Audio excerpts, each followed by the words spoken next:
Hare Nama Hare Nama eva kevalam Kalo nasteva nasteva nasteva gatiranyata.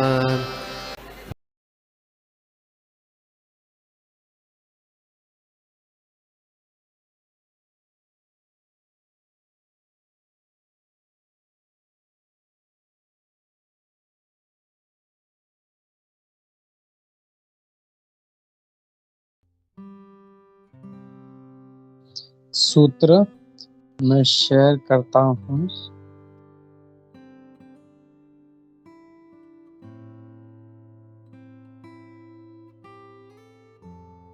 तो हम लोग देख रहे हैं नारद भक्ति सूत्र का सूत्र नंबर 49, सूत्र number 49।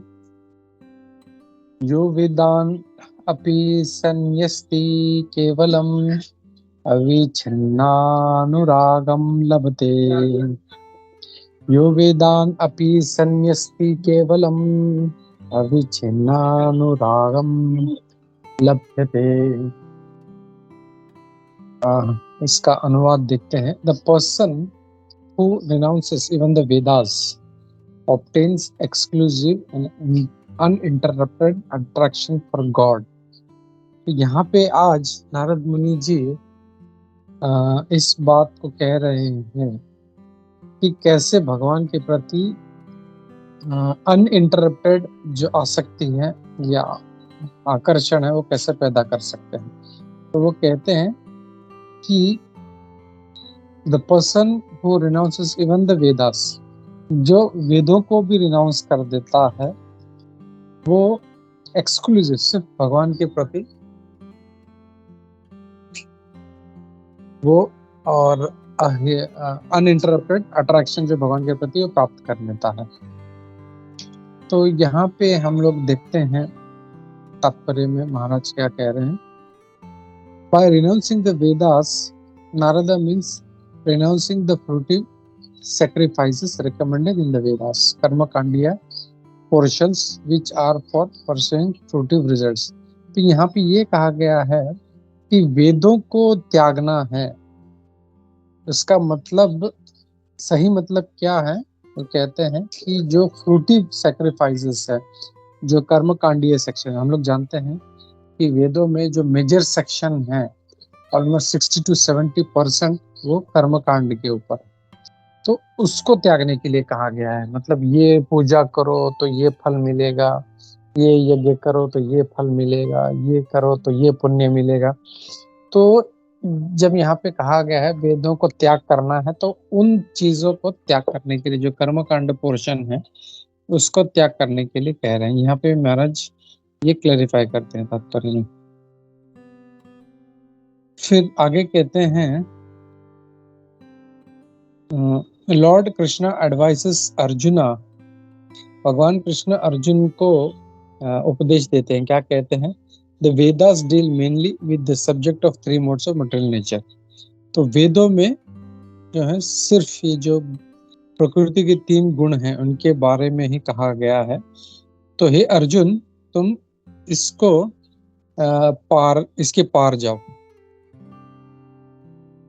All purposes served by a small well can at once be served by a great reservoir of water. तो जो छोटे छोटे जो जल के स्तोत्र हैं उससे जो प्राप्त होता है वो हमें एक बड़े नदी या बड़े एक इससे भी प्राप्त हो सकता है, जल के स्तोत्र से। Similarly, all purpose of Vedas can be served to one who knows the purpose behind them. तो वेदों का जो उद्देश्य है अगर ये समझ जाता है जो व्यक्ति, तो उसके लिए सारा जो चीज है उसको वेदों का जो है वो उद्देश्य समझ में आता है। Similarly, all the purpose of Vedas can be served. जो भी उद्देश्य है वो आराम से उसको पार पा सकता है। ये भगवद गीता के 2 अध्याय के श्लोक नंबर 45 और 46 में कहा गया। द कर्म कांडीय इंस्ट्रक्शंस आर फॉर ग्रेजुअल।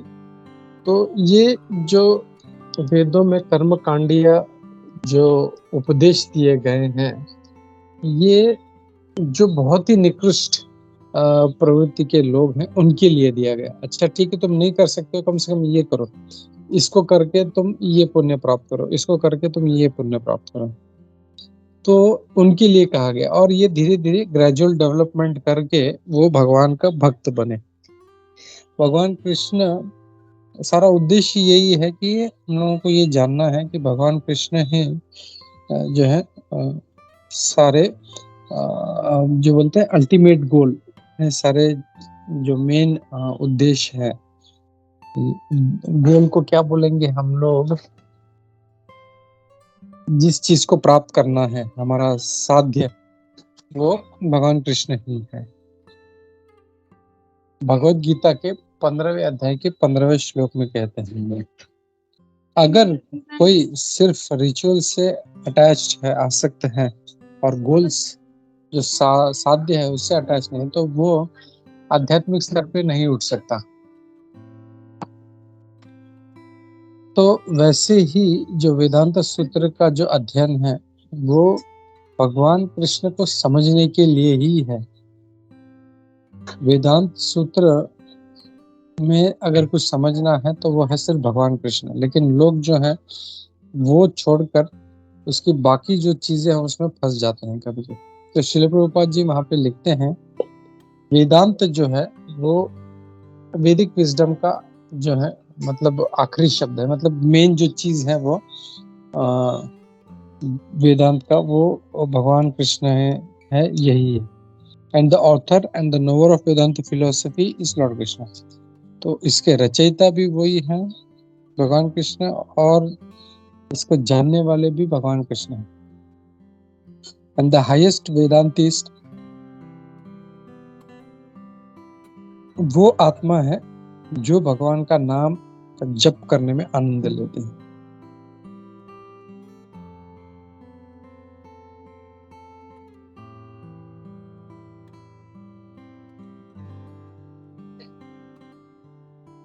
तो सारा जो उद्देश्य क्या है, भगवान के नाम में जप में आनंद प्राप्त करना, तो वो जो है वही उद्देश्य है। और ये भगवत गीता के दूसरे अध्याय के 46 यानी श्लोक नंबर 2.46 के तात्पर्य में कहा गया।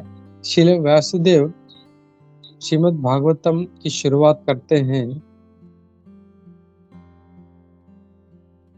1.1.2 में, कहते हैं वहां पे वे डिक्लेयर करते हैं कि कोई भी किसी भी प्रकार का जो धर्म है जो कम स्वरूप में है, with declaration that no lesser forms of religion will be taught, हाँ तो वो सिखाया नहीं जाएगा। धर्म प्रोजितः कैतवः, सिर्फ भगवान के प्रति जो शुद्ध भक्ति है वही भागवत पुराण में सिखाया जाएगा। भगवान कृष्ण भी इस बात को कंक्लूड करते हैं, अपने जब उपदेश देते हैं अर्जुन को, वो भी यही कहते हैं, सर्वधर्मान परित्यज्य मामेकं शरणं व्रज, सारे धर्म का त्याग करके तुम मेरी शरण में आ जाओ। ये भगवान कृष्ण भगवत गीता के 18वें अध्याय के 66 श्लोक में, यानी जो आखिरी चैप्टर है उसमें जो कहते हैं गीता का सार, तो ये अगर पूछे तो यही है कि सब धर्म छोड़ के हमको भगवान की शरण में जाना।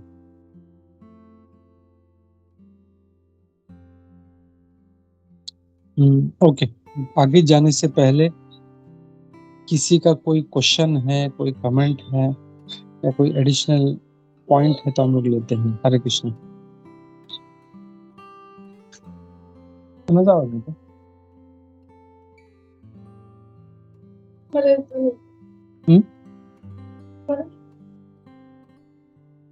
कहाँ गया साधु संग?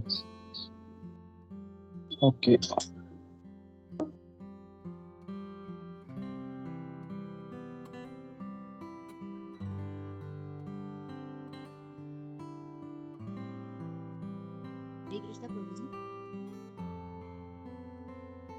ये हरे कृष्ण जय। जी मेरा एक प्रश्न था, पर थोड़ा आता गया तो मैं अंत में पूछ लूं। सॉरी, क्या बोल रहे हैं? प्रभु जी, मेरा एक प्रश्न था पर वो थोड़ा सा अलग था, तो मैं अंत में ये अभी के श्लोक से रिलेटेड है? नहीं प्रभु जी, थोड़ा अलग है। ठीक है, तो बाद में देखते हैं फिर उसको। ओके, तो हम लोग और एक आगे इसको पढ़ लेते हैं हम लोग।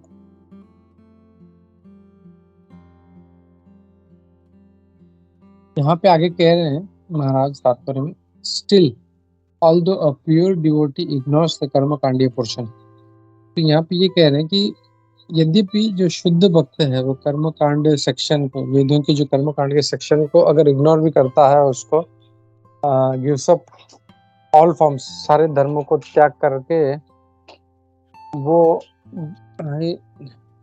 जो कभी भक्ति शास्त्रों को डिफाइन नहीं करता या उनके इंजेक्शंस को फॉलो करता है, तो जो शुद्ध भक्त है वो ऐसे ही करता है। वो कभी भक्ति शास्त्रों को के निर्देशों को त्यागता नहीं और उनका पालन करता है। वास्तव में जो मुक्त आत्मा है वो हमेशा भगवान के लीलाओं में आनंद लेते हैं। जैसे जो आध्यात्मिक हमारी ग्रंथ हैं, जैसे श्रीमद् भागवतम है, चैतन्य चरितामृत है, जो षड गोस्वामी हैं, उनके जो बुक्स हैं, तो वो उसमें हमेशा आनंद लेते हैं। प्रभुपाद जी लिखते हैं, श्रीमद् भागवतम जो है ये एक शुद्ध आध्यात्मिक ग्रंथ है जो सिर्फ एक शुद्ध भक्त, भगवान का शुद्ध भक्त उसको समझ सकता है। Who are transcendental to competitive sense gratification, जो इस क्या कहें इसको, कॉम्पिटिटिव, जो इंद्रिय तृप्ति से परे है। ये श्रीमद् भागवतम के पहले स्कंद के पहले अध्याय के दूसरे श्लोक के परपट में कहा गया। श्री व्यासदेव जी कहते हैं, ओ थॉटफुल डिवोटीज, हे विचार करने वालों भक्तों, एज लॉन्ग, जब तक आप इस आध्यात्मिक आनंद में डूबते नहीं हो, you should continue tasting Shrimad Bhagavatam. हमें श्रीमद् भागवतम का स्वाद चखते रहना चाहिए। And when you are fully absorb, जब हम इससे पूरी तरह से डूब जाते हैं इसके आनंद में, you should go on testing it's smell for ever. इसको हमेशा, मतलब क्या करना है, सिर्फ श्रीमद् भागवतम का आनंद लेना है हमको। जब तक उसका आनंद प्राप्त नहीं होता तभी भी श्रीमद् भागवतम पढ़ना है, और आनंद आने के बाद में भी हमको पढ़ते रहना है, because that is the only thing we have to do. The sages at Naimisharanya declare we never tire of hearing. तो जो नैमिषारण्य के जो ऋषि है वो ये कहते हैं कि हमको कभी भी भगवान के आध्यात्मिक लीलाओं को सुनने में कभी भी हम उससे थकते नहीं हैं। जिनका जो वेदों के जो स्तोत्र हैं वो हमेशा उनकी स्तुति करते हैं। Those who enjoy association with him relish hearing his pastimes at every moment। और जो भगवान का संग में आनंद लेते हैं वो हमेशा उनके लीलाओं का श्रवण करने में उनको आनंद प्राप्त होता है। Okay, I will stop here. किसी का कुछ एडिशनल कमेंट्स है तो लेते हैं हम लोग। हरे कृष्णा।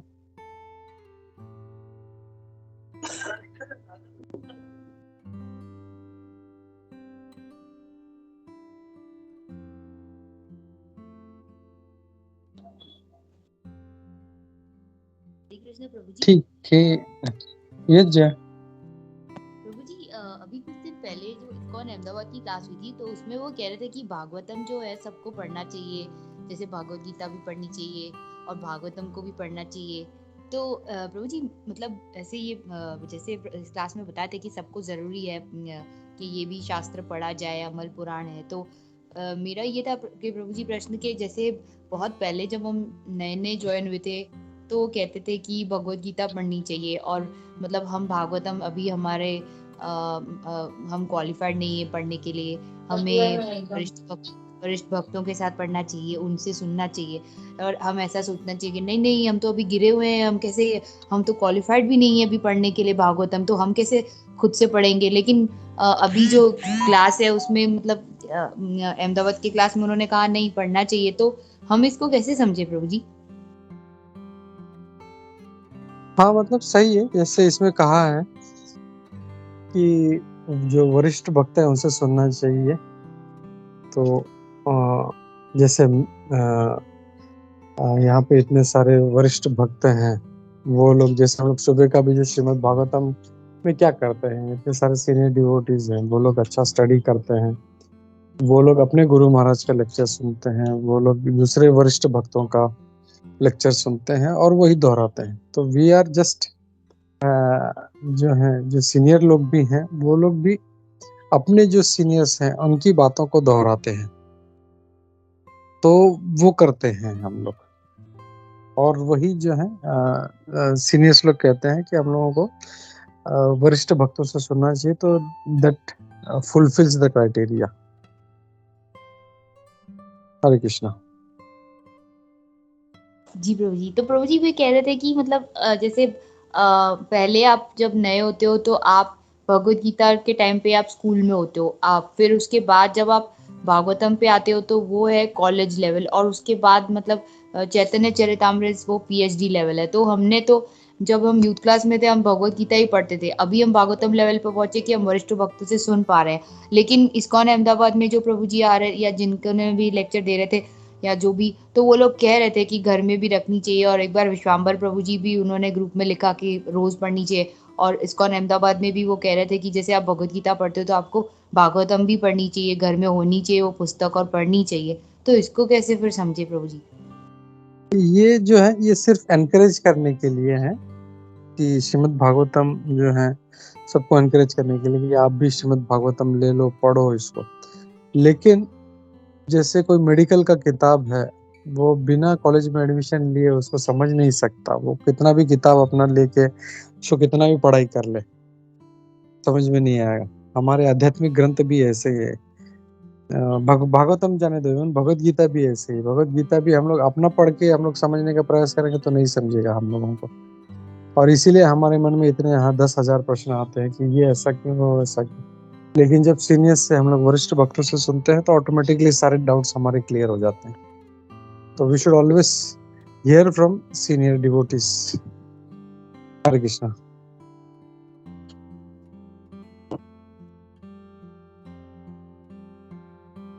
ओके, तो हम लोग रुकते हैं। Yes, thank you Jaya. और हम लोग पढ़ते हैं श्रीमद् भागवतम।